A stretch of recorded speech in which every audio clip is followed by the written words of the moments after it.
the world. America will never be a socialist country. We must convict socialism. Do not let this fester. The House Democrats now in charge trying to go after. Collusion didn't work, so now they're going to go after President Trump's finances. They're going to investigate everything. If they don't find any evidence of collusion, which there's none, and after 2 years,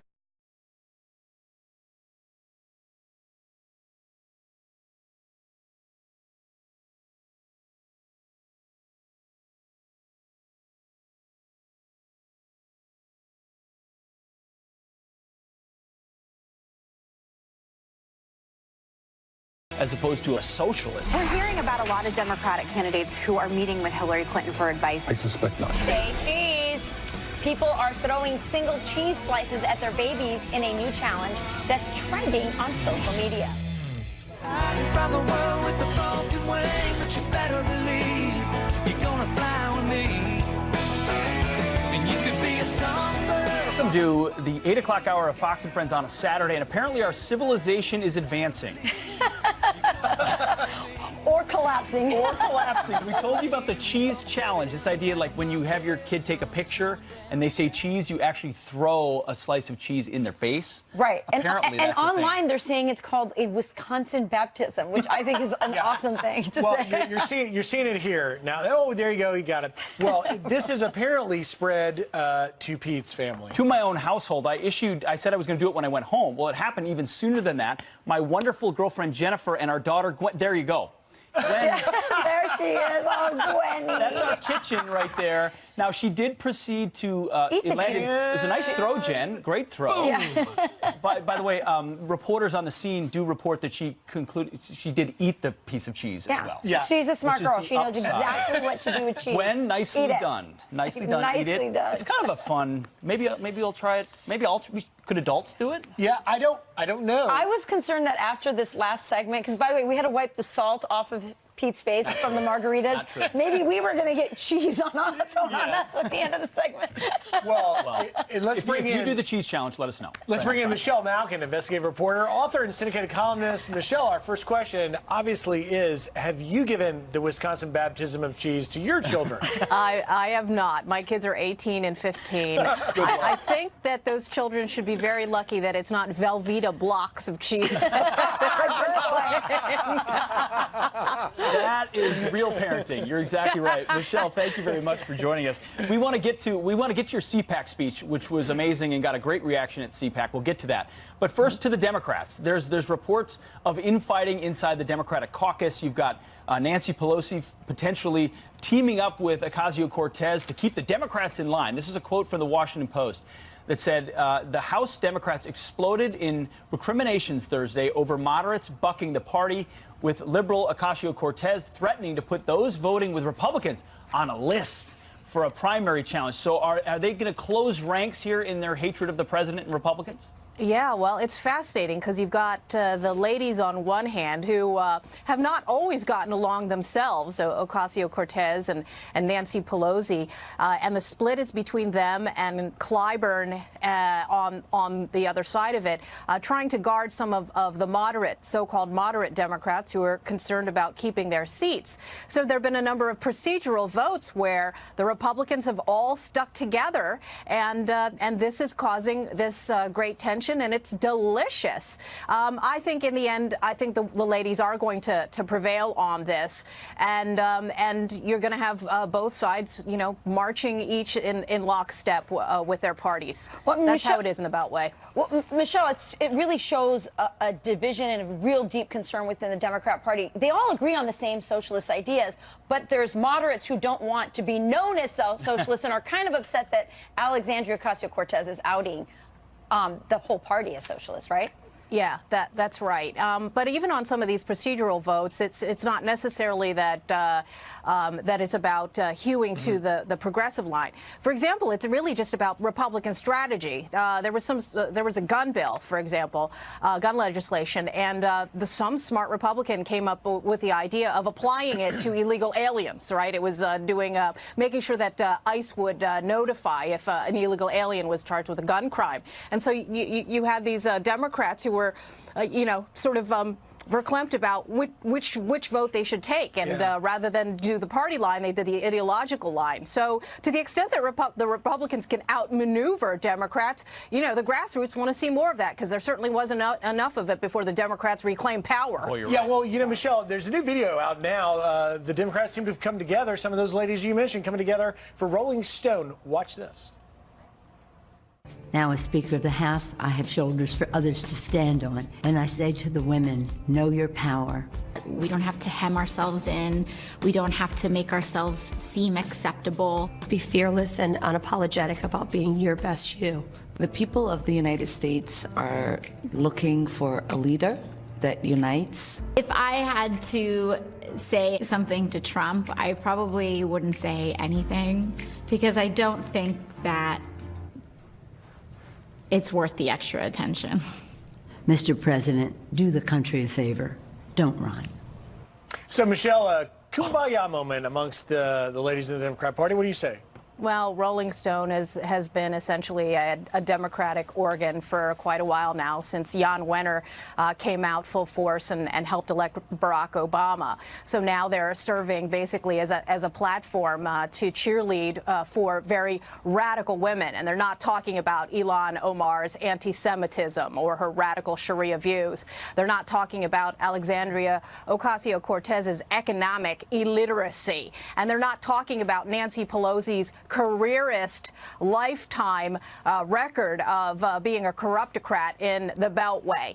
There's another double standard here, too, of course. They'll never celebrate so many accomplished Republican and conservative women in public life, and, you know, we've just come to expect that. The last thing I'd like to say about this, of course, is they're being touted as guardians of future generations of women, and they're all radical pro-abortion champions, and, you know, they'll never point that out either. But yeah. I mean, how many issues of Rolling Stone are sold anyway these days? Right. It's a good point, but we will never see a cover with all the Republican women who have been a part of the Trump presidency. Yes, exactly. You just won't. You just never will. Now, yesterday, Michelle, a lot of people caught it on Fox Nation. It streamed live there. If they missed it, your speech at CPAC, some are saying it was controversial. You spoke how you always have. You talked about back in 2002, you wrote the book on immigration and things like that. Listen, here's part of Michelle's comments yesterday at CPAC, and we'll get you to respond. Listen. Both parties are to blame. I'm looking at you, retired Paul Ryan, and yes, I'm looking at you, Mitch McConnell. And yes, I'm looking at you, Bush family, and yes, I'm looking at you, the ghost of John McCain.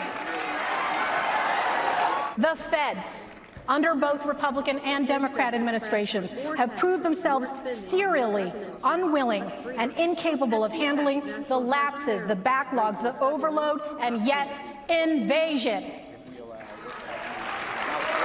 By every clear measure, the war is not on immigrants, but on American sovereignty.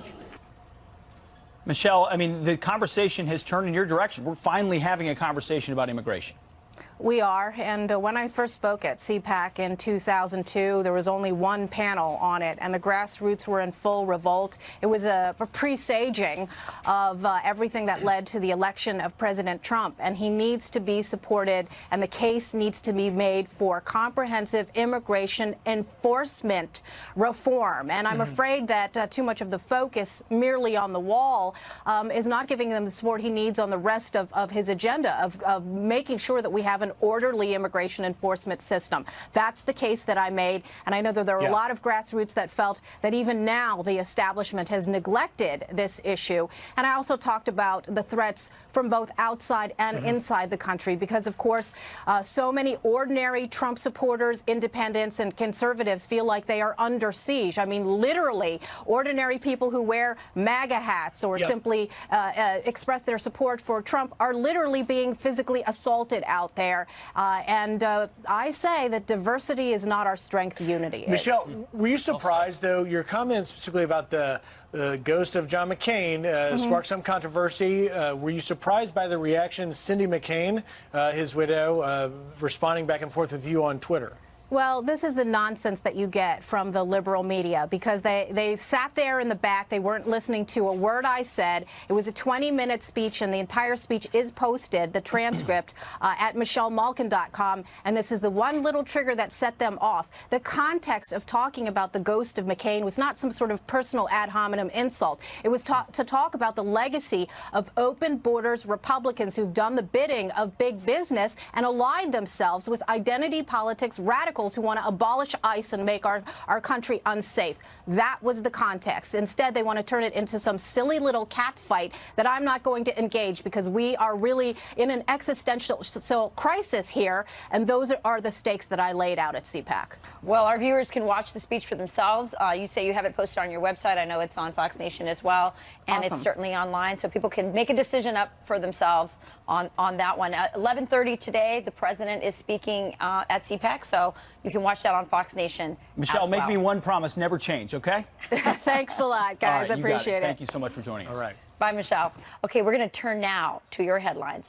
President Trump says his remarks regarding Otto Warmbier's death were misunderstood. This after he suggested Kim Jong-un did not know the American was being abused while in North Korean custody. The president tweeting in part, quote, "I never like being misinterpreted, but especially when it comes to Otto and his great family," adding, "Of course, I hold North Korea responsible for Otto's mistreatment and his death." Otto was arrested for taking a propaganda poster and died days after being returned to the U.S. in a coma. Saudi Arabia strips the citizenship of Osama bin Laden's son. The move comes after the U.S. placed a $1 million bounty on Osama bin Laden. It has been threatening revenge for his father's death. It's believed he's emerging as the new leader of al-Qaeda. Teachers at a California district are ending their strike after reaching a tentative deal. Through the power of the strike, the people of Oakland have spoken. The educators will get an 11% raise, a 3% bonus, and smaller class sizes. The week-long walkout affected 36,000 students in 86 schools. And SpaceX launching a new era of human space flight. The company sending a test dummy into space overnight. Liftoff.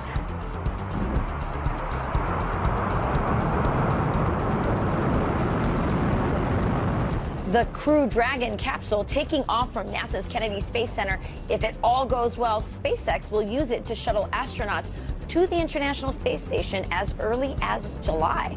Astronauts haven't launched from American soil into orbit since 2011. And those are your headlines. All right. Well, they convicted the world's most notorious drug lord, but could the jurors who put El Chapo behind bars now be facing legal trouble of their own? Plus, Democrats tried discrediting President Trump's tax cuts, claiming refunds would decrease this year. Our own Charles Payne is here to tell us how that claim is now collapsing in front of our eyes. How are you? The man Good to see himself. you. You too. What's up, man? How's it going? When I'm a billionaire. The left and the media complaining about tax refunds. The New York Times said smaller tax refunds surprising those expecting more relief. And CBS said Americans shocked by impact of new tax law. My jaw hit the floor. But it turns out tax refunds are actually on the rise. Yeah, that's right. Data from the IRS revealing, on average, refunds are up 1.3% from last year. Here with more is host of Making Money on the Fox Business Network, Charles Payne. Charles, thanks for being here.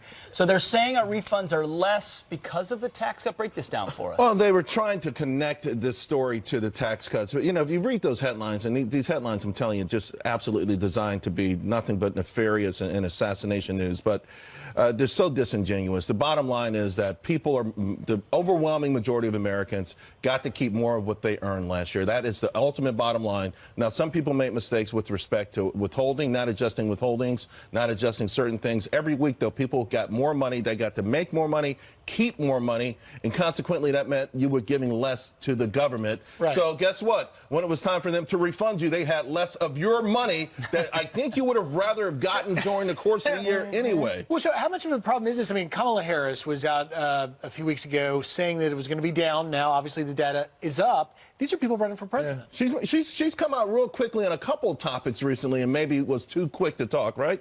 I don't know why that any politician, and Democrats in this case, would latch on to something that if they would just sit down for a moment and speak to an expert, they would know what was wrong, and it's disingenuous. So if they spoke about this, they were deliberately trying to stoke anger, deliberately trying to stoke fear, deliberately trying to harm the cohesiveness of our nation. And that's the most despicable thing about the nature of politics these days. When is someone going to run and say, hey, by the way, in December, black home ownership went through the roof. In December, wages for non-supervisory workers went through the roof. By the way, last year was an amazing year for the economy, and the same tide lifted all ships, except it helped low-skilled workers more than anybody else. When is someone going to say that? It's such a great point, because when did it become good politics to not cheerlead for America? I mean, we all want America to do We've gotten better. that way. It's not cheerlead or actually root for us not to prevail, not to succeed. And I got to tell you, sometimes these things can become self-fulfilling. I did a thing on my show yesterday. Some data came out late from December, and I'm convinced that the media was this close to pushing America into recession. The media. Really? The media. That's right. American savings rate went through the roof, even though their wages and income went through the roof. People were so afraid. Explain why. Look at the headlines. I mean, there's a series of headlines that said we're going into recession. We're going into recession. The economy is going to fall apart. Keep saying that. But they were lingering on so thick. The market was going down. People became afraid, even though they were getting the big income raises. Incomes, in fact, went up in December 150% more than Wall Street had even thought it would. And still, spending plunged, savings went through the roof. People were very, very afraid. They really were, and I think that was all mostly the media. Well, thank goodness we've got you here to straighten it out, and thank goodness we're not in that recession. It was an amazing month, by the way, for America. An amazing month. You wouldn't know if you read the papers, though. That's so interesting. Wages through the roof. While the rest of us have dinner on Friday night, he digs through the job and brings them to you. Charles Payne, thank you so much. Great stuff, Charles. All right. Michael Cohen once said he'd take a bullet for the president, but this week he's slamming his former boss, calling him a con man. Chris Christie reacts to Cohen's contradictions. A couple of quick headlines. Come up the stairs with us this morning. El Chapo jurors could face jail time for criminal contempt. The drug lord's lawyers are vowing to file a motion for a retrial, accusing them of misconduct. This after one juror admitted in an interview to Vice that they read media coverage during the trial, despite orders from the judge not to. That's a no-no. And a judge orders a Statue of Liberty climber to home detention while revoking her bail. Patricia Okumu will have to wear electronic monitoring bracelet while she awaits her sentence. America!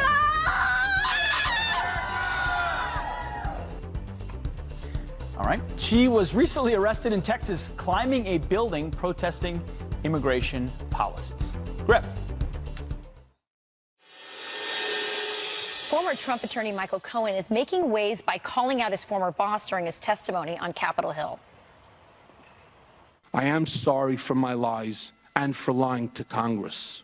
I have lied, but I am not a liar.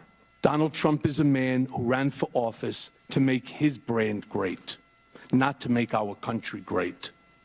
He had no desire or intention to lead this nation, only to market himself and to build his wealth and power. Well, here with his reaction, former governor of New Jersey and author of the book, Let Me Finish, Chris Christie. Governor, thanks so much for being here. Thanks Congratulations. For having me. Thank you. So, powerful testimony, called the president a racist, a con man. What say you? Well, I've known the president for 17 years, longer than Michael Cohen's known him. And I've never seen anything about the president which led me to believe he was a racist. Just not seen it. Not seen it, not heard it. And I think after 17 years of being his friend, I would have had some indication if that was the way he felt. I've seen him treat everybody exactly the same way. Donald Trump cares about how good you are, not what color you are or where you come from. And that's been my experience with him. And I think, listen, Michael Cohen said some things yesterday that were helpful to the president. And I think that the Republicans just on the Hill didn't spend enough time focusing on that. There were things that were really helpful that Cohen said yesterday to the president that they should have been reinforcing. Instead, they spent hours calling the guy a liar. I think we all know he's a liar. Right. That's established. Like, enough. After 2 or 3 of them, we could have done with a lot less of that, a lot more of let's protect, defend our president in the ways that we can. So why did that happen? Is that the GOP people in the hearing were just not very good at grilling and didn't have a strategy? Or should the White House have in some way coordinated with them so that there would be a defense? I mean, they kind of knew it was coming, right? The White House has to have a plan. Whose job is it in the White House to coordinate that? Hard to tell, right? Or whose job should it be? Well, it should be the communications director. Okay. But the problem is that the president's the communications director to a large extent, and he was a little busy over in Vietnam with Kim Jong-un, right? So that's part of the problem with the president getting involved in as much detail as he gets involved in and not delegating, in my view, as much as he should. It's moments like this when I'm sure he didn't plan to be over there while this was happening, but he couldn't control when the hearing was going to happen. And but also, there's some good people on that committee who should have instinctively known it's time to start defending the president. Right. It's not their first rodeo. You know, Governor, Rachel talks about things we saw coming. It looks like we may see subpoenas coming for Don Jr., Ivanka, Eric. Can the White House stop that subpoena? How do you see that playing out? I think it's a mixed bag. Okay, so on Don Jr. and Eric, I think if House government oversight subpoenas them, they're not in the government. So what are they overseeing exactly? Eric and Don Jr. are private sector employees. On Ivanka and Jared, different story. The president decided to give them jobs in the government, and then so they're subject to oversight if you have a job in the federal government. So I think it's a split decision on that. I don't think Don Jr. and Eric should be forced to go in front of Congress in that way. But I do think that Jared and Ivanka, it's going to be unavoidable because the president put them in jobs and they put themselves in jobs where they're subject to that oversight. You wrote a book about in-your-face politics. You mentioned if, someone got elected in 2020. Tell me about the book and how you see 2020 playing out. Listen, right now the president is the overwhelming favorite to be reelected for 2 or 3 reasons. 3 reasons, really. First 2 are these. One, we like to reelect our incumbent presidents. And secondly, this president has done great things for our economy, for lowering unemployment, for opening up the door to North Korea and then being strong enough to say no when he didn't get the deal he wanted. New good trade deals with Mexico and Canada, new good conservative judges on the federal bench. All those things really argue in favor of the president being reelected. Third reason is I look at this Democratic field, and we're going to nominate a socialist on the Democratic side. And the American people love democracy, they love our republic, and they love capitalism. And they are not going to vote for a socialist for president of the United States. Yeah, they also love your book. How many weeks on the bestsellers list? 3 weeks on the New York Times bestseller list. So it's been great. We've gotten great reaction around the country from people. And what the book is really about is to learn a little bit about me and how I got to where I got to in life, but also to talk about our politics of today and to hopefully give people a little look inside and let them know what it's really like to be inside a presidential campaign like the Trump campaign was and like mine was during 2016. It's a great book. Thanks for coming and talking about it with us. Thanks so much for having me. Well, as some people celebrate Dr. Seuss's 105th birthday, others are calling his book racist. And we often have breakfast with friends, but now this morning, Janice is having coffee with cops. We're going to check in with Janice. Janice? Yes, coffee and croissants and wonderful baked goods in Cinnamon Sin, New Jersey. We are having coffee with cops this morning at the Sweetwater Bar and Grill, saluting our men and women in blue. Will you join us after the break and have some coffee with cops? Wave, everybody, on Fox and Friends! Even though she did not know about the claims until the report came out. The New York City Mayor Bill de Blasio's wife can't account for nearly $1 billion of taxpayer money. Chirlane McCray was given $850 million for a mental health project called Thrive NYC. But according to Politico, the organizers have failed to keep accurate records of the initiative's achievements. And the data that has been collected shows it's significantly lagging behind its goals. Troublesome. Grab the tissues. Watch as a deployed military mom surprises her 2 daughters at school.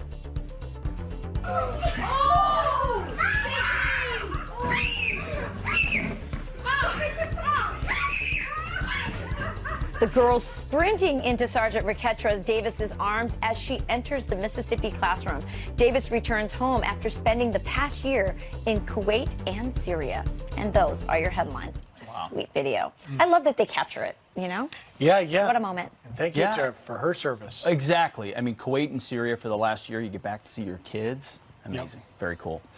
All right, Rick, what's up? How you doing outside? This is amazing snowball fights. Is it? Yeah. Ooh, you know, like you get that don't really tempt powdery us. Don't stuff. tempt us, Rick. But you're going to be in our crosshairs. There you go. Snowball fight snow. All right, guys. One storm right now across parts of the Northeast, another one coming later on, and towards the mid-Atlantic as well in severe weather. Take a look at the map, show you what's going on.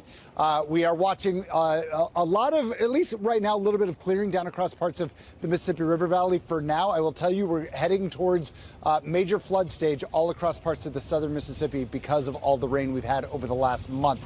There's one storm in across the Northeast that is almost out of here. It'll be gone by this evening. And then this new storm out across parts of the West. It's a really rapidly moving storm. So it's still offshore in California. By tomorrow late afternoon, it's going to be all the way across parts of the Northeast. And you see this red color down across parts of the Southeast. That's some severe weather we're going to be dealing with. And then another shot of maybe another 3 to 6 inches of snow Sunday night into Monday. Could cause some problems for your Monday morning commute. We're also going to watch some big snow tomorrow across the Colorado Rockies. 3 feet or so of snow falling, so great news still for those ski areas there. Here's that severe weather threat we have for tomorrow. Certainly be very careful with that. And temps-wise, still very cold all across the north. All right, guys, back to you inside. Rick, are you tempting folks from Minnesota, Wisconsin, and, you know, California to a snowball fight, Rick? I am. Oh, you are? I am. Well, that may happen. I'm from the mountains of Arizona. We had a lot of snow there. That's right. He is from the north. He's not from Phoenix. Okay, good point. Good point. All right, Rick, we'll see you later on then. All right. All right, Venezuela in crisis as Maduro holds on to power, despite more than 50 countries, including the U.S., pressuring him to step down. But are Democrats, Hollywood, and the so-called mainstream media ignoring the crisis? Our next guest left Venezuela to relocate to the U.S. He weighs in. Coming in next. Welcome back. Some quick sports headlines here. Major League Baseball now looking into a public fight between the San Francisco Giants CEO and his wife. Watch this.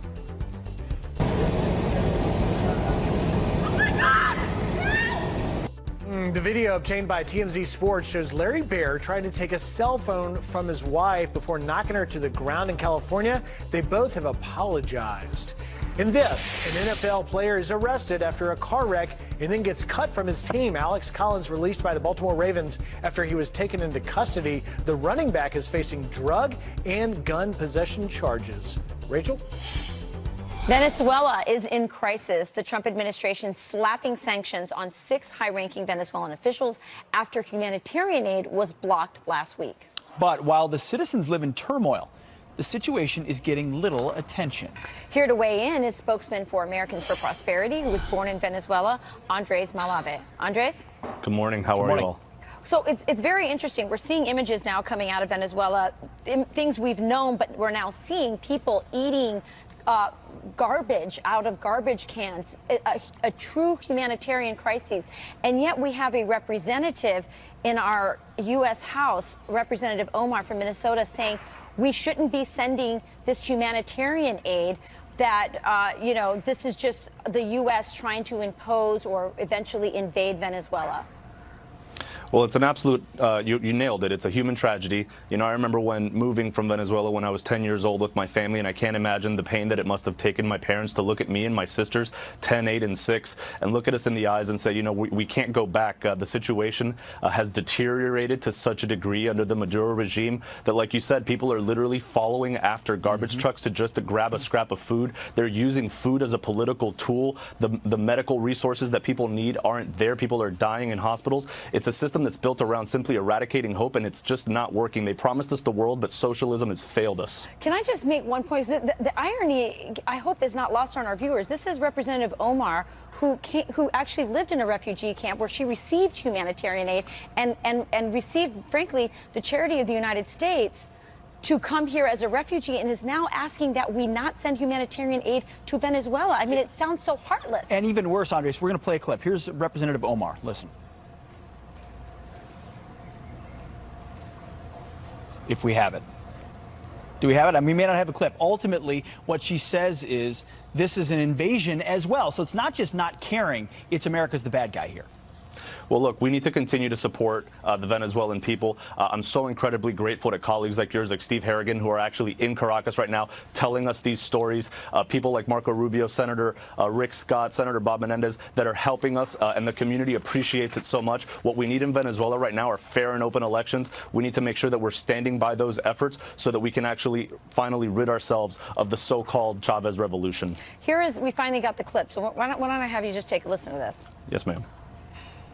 We're sending humanitarian aid that is in the guise of, eventually invading this country. You don't support the leader of the opposition as being the president right now, not Absolutely President Maduro. not. She's on the Foreign Affairs Committee. Look, Juan Guaido is the legitimate, recognized leader in the world. More countries are coming on all the time, supporting his legitimacy. Nicolas Maduro is an illegitimate leader. The so-called revolution has failed. They promised us the world. They haven't been able to deliver anything except for eradicating hope. I can tell you that the only thing that's going to actually improve the lives of Venezuela is freedom, because that's the only thing that makes our communities better, safer, and allows us to live truly fulfilled lives. Well, I was just going to say that there's a lot of people complicit in the situation, and it's not just Democrat, socialist legislators who cheered it on like the revolution, like Bernie Sanders, but Hollywood is complicit. I think that's probably why they were a little bit silent last week at the Oscars. Danny Glover, Sean Penn, all of them. Do they owe the people of Venezuela an apology for this? Look, that's what's great about this country. We're fortunate enough to live in a country where we can have a difference of opinion and not live under the sort of tyranny that you live in Venezuela, where Nicolas Maduro uses the police and the military and the courts to silence opposition, where they use food as a political tool to control the people. If people really think that socialism is such a great thing, then quite frankly, I invite you to come on down, come to Venezuela, see it for yourself. Yeah, and as a result, folks like Ilhan Omar take it for granted. Andres, thank you very much for your time this morning. We appreciate it. Thank you so much. Thank you, Andres. Really appreciate it. Good stuff. All right, well, former Vice President Joe Biden calling Vice President Mike Pence a decent guy. Well, why is he being forced to apologize for that comment? Plus, skip breakfast and eat dessert first. I like that. We're breaking all the rules with diet tips that you'll actually Dessert want to follow. first? Yes, yeah. Whoa. Kyle Busch has run nearly 1,000 races. And with almost 200 wins, he has now won everywhere. He may just be more machine than man. Like any well-tuned engine, he never stops, because Kyle Busch only has one speed: win. Monster Energy Cup Series racing from Las Vegas, Sunday at 3:30 Eastern on Fox and the Fox Sports app. Oh, my love, I think I'm drowning. Take me down into the deep. Been so long since I've been found, yeah. Won't you come and rescue? 911 returns Monday, March 18th on Fox.